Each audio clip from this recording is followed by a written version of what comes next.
وظائف کی دنیا بھی عجیب ہوتی ہے. جو عملیاتی لوگ ہیں وہ وظائف پوچھتے پھرتے، آپ مجھے کوئی وظیفہ بتا دیں. کچھ لوگ تو ایسے آتے ہیں کہ صاحب میں قوم کی خدمت کرنا چاہتا ہوں، کوئی عمل بتا دیں. ارے بھئی قوم کی خدمت عمل سے ہی ہوگی. قوم کی خدمت تو آپ کسی بھی بہت زاویہ ہیں قوم کی خدمت کرنے کے لیے. تو کسی بھولے ہو کو راستہ بتا دو، یہ بھی قوم کی خدمت ہے. کسی کو سڑک پار کرا دو، یہ بھی قوم کی خدمت ہے.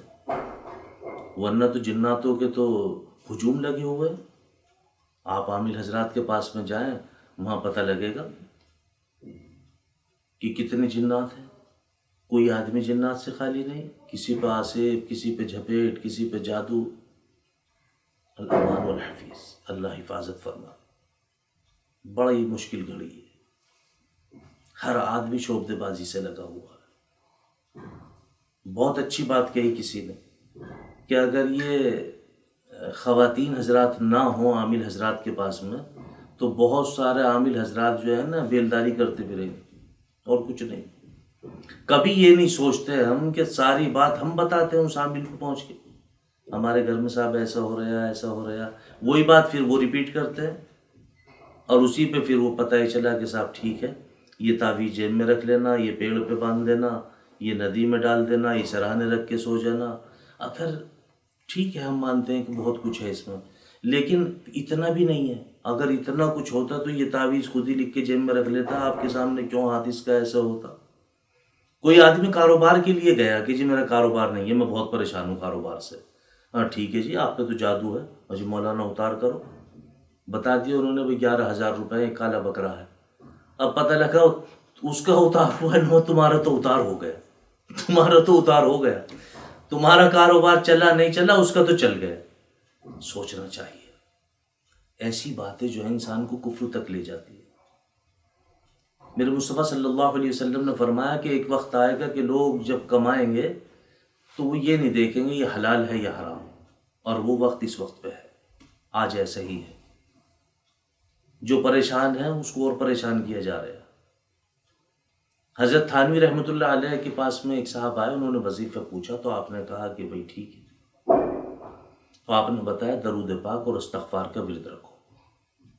میرے مصطفیٰ صلی اللہ علیہ وسلم نے فرما دیا. حضرت ابن عباس رضی اللہ تعالیٰ عنہ کی روایت ہے، آپ صلی اللہ علیہ وسلم نے فرمایا استغفار کو اپنے اوپر لازم کر لو،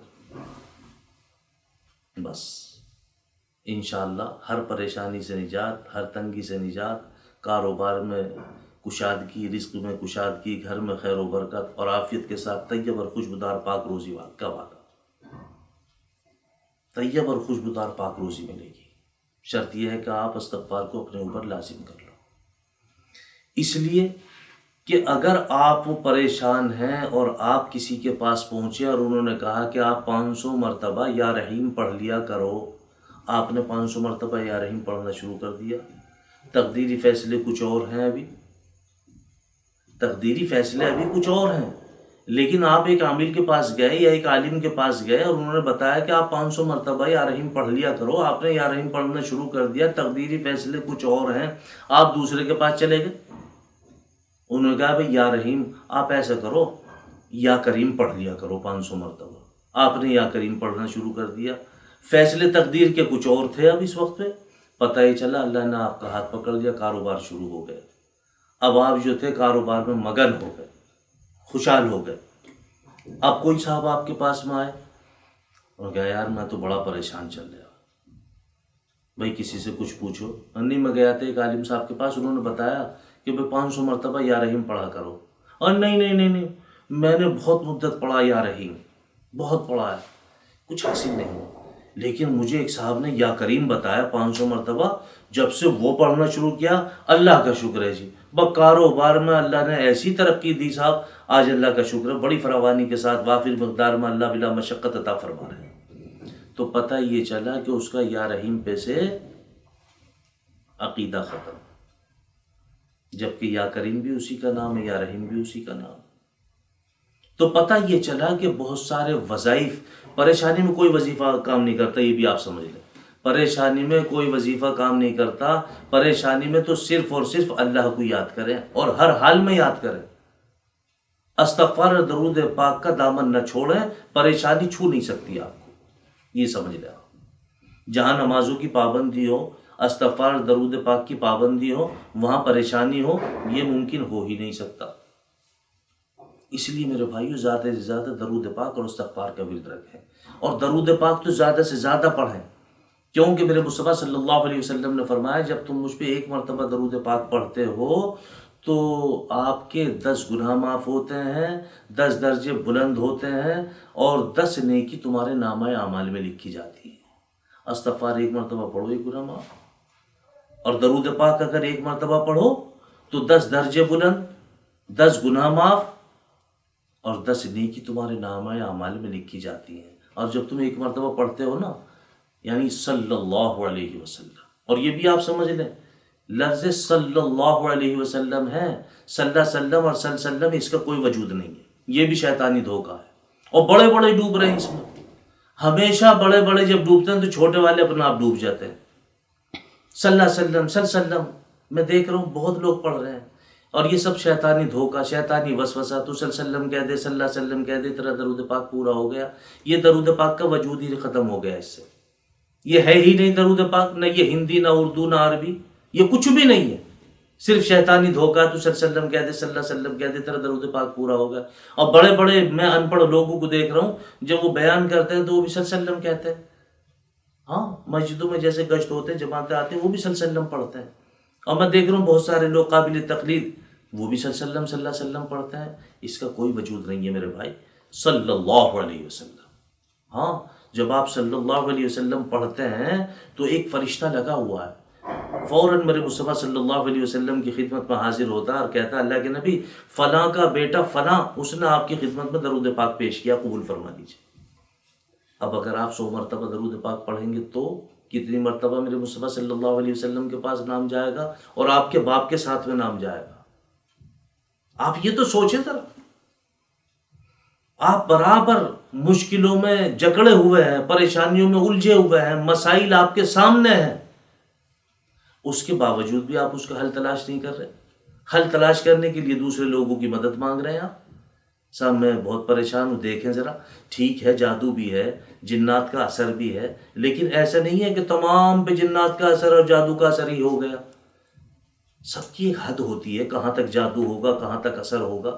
آپ ملیں کسی بعمل عامل متقی عامل سے ملیں تو اثر بھی اس کا ظاہر ہو جائے گا، وہ بتائیں گے بھی آپ کو، سمجھائیں گے بھی۔ لیکن تمام باتیں، بخار ہے چلے گئے عامل کے پاس، وہ تمہیں خالی چھوڑنے کی نہیں۔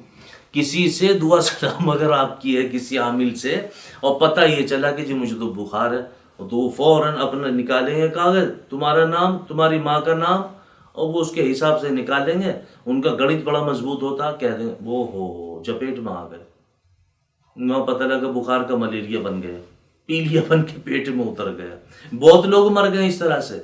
دعا سلام کے آدمی تھے، دعا سلام والے آدمی کے پاس گیا، اس نے بتا دیا لو یہ تعویذ گھول کے پی لینا اور اس کو پانی میں گرم کر کے نہا لینا، انشاءاللہ طبیعت ٹھیک ہو جائے گی۔ بخار میں نہانا چاہیے نہیں تھا، اس نے نہایا، انشاءاللہ بخار ڈبل ہو گیا، پتہ لگا بخار ہی بگڑ گیا اس کا۔ تو بعض مرتبہ ایسا بھی ہو جاتا ہے۔ تمام دیکھو، دعا کا کام کرتی ہے، دوا کا کام کرتی ہے۔ دعا اپنی جگہ، دوا اپنی جگہ ہے، کیونکہ دوائی کھانی بھی تو سنت ہے۔ اگر سارے کام دعا سے ہوتے تو پھر دوائی کیوں کھاتے؟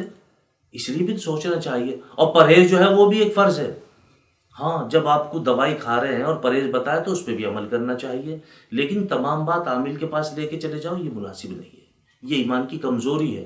آپ کو گمراہ کر رہے ہیں، آپ گمراہ ہو رہے ہو، اور لوگ کفر تک پہنچ جاتے ہیں۔ ان وظائف کے چکر میں لوگ کفر تک پہنچ جاتے ہیں، لوگوں کے ایمان ادھر سے ادھر ہو جاتے ہیں، کیونکہ آپ کو جو بتایا تھا وہ پڑھا، آپ کا یقین اس پہ سے ختم ہو گیا۔ نہیں جی میں نے بہت پڑھا، کوئی حاصل نہیں ہو۔ دوسرے کو بھی آپ بتا رہے ہیں ارے میں نے بہت پڑھا ہے، کچھ فائدہ نہیں ہوا، تو پتہ ہی چلا تمہارے اس کہنے سے پتہ تم کہاں تک چلے گئے۔ آپ کو علم نہیں ہے اس کا، بہت دور نکل گئے، بہت دور نکل گئے۔ اللہ حفاظت فرمائے۔ واپس آؤ، اپنے مسائل کا حل تلاش کرو قرآن کریم کی اور حدیث کی روشنی میں۔ اپنے ائمہ سے ملو، جن کو تم کچھ نہیں سمجھتے نا، ان ائمہ حضرات سے ملو۔ حضرت تھانوی رحمۃ اللہ علیہ کے پاس ایک صاحب آئے اور کہنے لگے حضرت آج کل بزرگ دنیا سے بہت زیادہ اٹھتے چلے جا رہے ہیں، آپ نے کہا ہاں بھائی جب ایسا دیکھو تو بس جا کے اپنے امام سے یا اپنے مؤذن سے رجوع کر لینا، وہ سب سے بڑا بزرگ ہے۔ جو نماز سے پہلے نماز کی تیاری کرے، جو اذان سے پہلے اذان کی تیاری کرے، سب سے بڑا بزرگ وہ ہے۔ لوگ بزرگوں کو تلاش کرتے پھرتے ہیں۔ اتباع سنت کون کر رہا ہے اس کے پاس جائیں آپ، وہ بزرگ ہے کہ ہاں ماشاءاللہ اس کا کھانا، اس کا رہن سہن، اس کا بیٹھنا اٹھنا، اس کے اخلاق، اس کے معاملات، اسی سے پتہ لگ جائے گا بزرگ کو۔ آپ بزرگوں کو تلاش کرتے ہیں۔ آپ بزرگ کس کو مانتے ہیں؟ آپ بزرگ کس کو مانتے ہیں؟ آپ اس کو بزرگ مانتے ہیں کون؟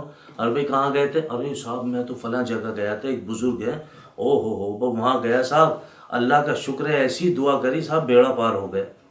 اچھا جی ماشاءاللہ، بس پتہ ہی چلا وہ بھی ادھر ہی چل دیے۔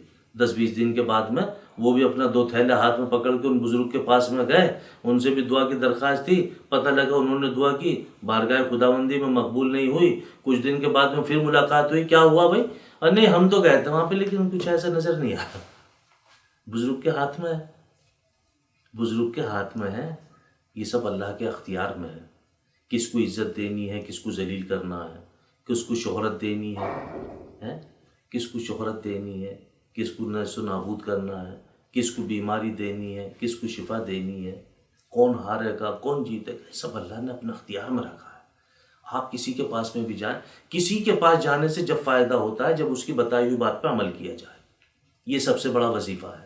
آپ کسی بزرگ کے پاس گئے، انہوں نے کہا کہ بھائی نمازوں کی پابندی اور استغفار اور ذمہ داری کے ساتھ میں تکبیر اولیٰ کے ساتھ نماز پڑھو، صبح میں قرآن کریم کی تلاوت کرو، انشاءاللہ تمام مسائل حل ہو جائیں گے۔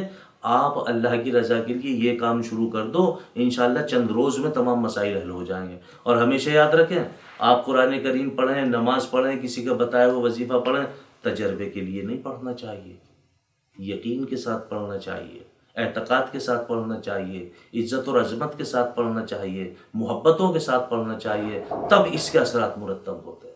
اگر تجربہ کرو گے تو کچھ ہاتھ نہیں آنے گا، ساری زندگی آپ کی تجربے میں نکل جائے گی۔ اس لیے میرے بھائیوں، اپنے بزرگوں سے، اپنے علماء سے، اپنے مشائخ سے تعلق رکھو، ان کی خدمت میں جا بجا جاتے رہا کرو، ہاں ان کی خدمت کیا کرو، ان کے ساتھ اچھے اخلاق سے پیش آیا کرو، اور ان کی طرف سے اپنا دل اور دماغ ذہن سب صاف رکھا کرو، انشاءاللہ اس کے نتائج آپ کو برآمد ہوں گے، انشاءاللہ اس کے نتائج آپ کو برآمد ہوں گے۔ میری آپ سے گزارش ہے کہ ان وظائف کے چکروں میں نہ پڑیں، بلکہ ذمہ داری کے ساتھ تکبیر اولیٰ کے ساتھ نماز سیکھیں بھی اور نماز پڑھیں بھی، رکوع اور سجدے کی تسبیح بھی سیکھیں، اور رکوع کیسے کرنا ہے، سجدہ کیسے کرنا ہے، نیت باندھے تو نظر کہاں ہونی چاہیے، رکوع میں جائیں تو نظر کہاں ہونی چاہیے، سجدے میں جائیں تو نظر کہاں ہونی چاہیے۔ جب آپ اس ذمہ داری کے ساتھ میں نماز پڑھیں گے تو دیکھ رہے آپ، او ہو، پھر آپ کے مانگنے کی ضرورت نہیں۔ جب آپ کہتے ہیں اللہ اکبر، ہاں، اور پڑھتے ہیں سبحانک اللہم، تو اللہ سبحانہ وتعالیٰ فرماتے ہو دیکھو میرا بندہ میری حمد و ثنا بیان کر رہا ہے۔ جب آپ الحمد شریف پڑھتے ہیں تو اللہ سبحانہ وتعالیٰ فرماتے ہیں دیکھو میرا بندہ میری بزرگی بیان کر رہا ہے، میری بڑائی بیان کر رہا ہے۔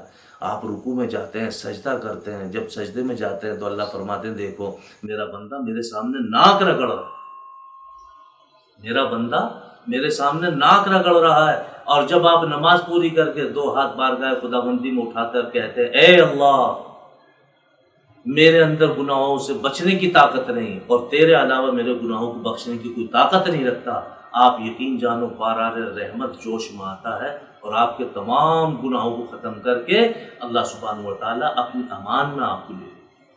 اسی لیے میرے بھائیوں، ذمہ داری کے ساتھ 5 وقت نماز کے ساتھ تہجد عشاء 4 توابین کے لیے بھی کوشش کرو اور پڑھو، اور قرآن کریم کو ذمہ داری کے ساتھ میں پڑھو، انشاءاللہ فائدہ ہی فائدہ ہے۔ اللہ ہم سب کو عمل کی توفیق نصیب فرمائے۔ وآخر دعوانا الحمدللہ رب العالمین۔